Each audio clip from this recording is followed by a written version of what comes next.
In writing, we can do terrific interviews and write very creative prose, but if we don't tie our ideas together, our readers are going to have a very difficult time navigating our stories, and that's where transitions come in. So let's take a look at how they work.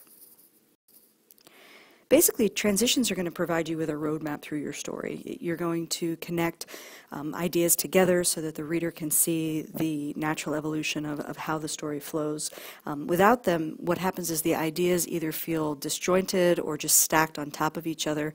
So if you think about them, they're sort of the mortar that goes between the bricks of your facts and your quotes. They provide you with a glue and kind of a little bit of a cushion and enable the reader to navigate through your story. So some signs that you need to have transitions in your story. Your editor says that your article's choppy, or anyone who's reading it says they're not sure how sections are related.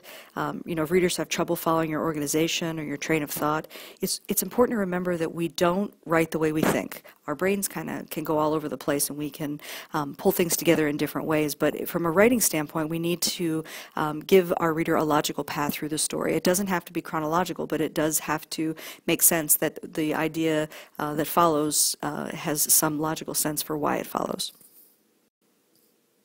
So to get started organizing, the first thing that you need to do is to determine, what order you've chosen to present these different parts of your articles.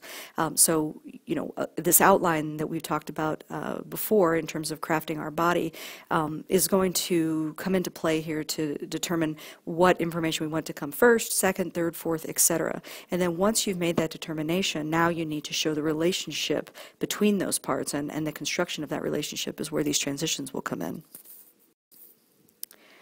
So remember, your transitions can't substitute for good organization. You have to have that structure down of the body of your story, and it has to flow logically. What the transitions will do is kind of provide that last link that connects each one, but it's not going to take the place of having good, solid organization of the story throughout the entire body. So some ways that we can transition. Chronology is a great way to transition. First, second, third, lastly. Repeating words and phrases, so the example I've given you here, Lester Einbender's using memory to project life as it might have been. That memory centers around a son named Michael, so using the word memory connects us from one paragraph to the next.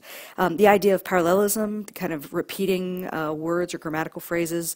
They said radioactive waste could be handled like other industrial refuse. It cannot. They said that science had most of the answers to deal with radioactive waste, and it does not. So that idea of this sort of flow of repetitive words is going to enable us to also connect from one idea to the next. So here's a story that I wrote, and I'm just showing you an example of transition here. This was a story that appeared in Columbus CEO magazine, and this person's talking about his employee. Here in the fourth paragraph it says, Natalie always keeps the business and the business goals in mind and makes sure it's something practical people can walk away from and use. She makes it work in terms of results. And then I connect them with Creed, a Chicago native, learned practicality, so that use of the word practical and practicality is what ties and serves as a transition. Now, thanks to the Writing Center at UNC Chapel Hill, they provided us with this great list of transitional expressions that you can use depending on what you're trying to convey, be it something similar or a sequence or time or, in conclusion, a cause and effect. So take a look at some of these words, see how you can incorporate them into your own writing. You don't want to necessarily force them in, but you do want to logically be able to tie your ideas and your paragraphs together. So the use of these words is going to help you do that.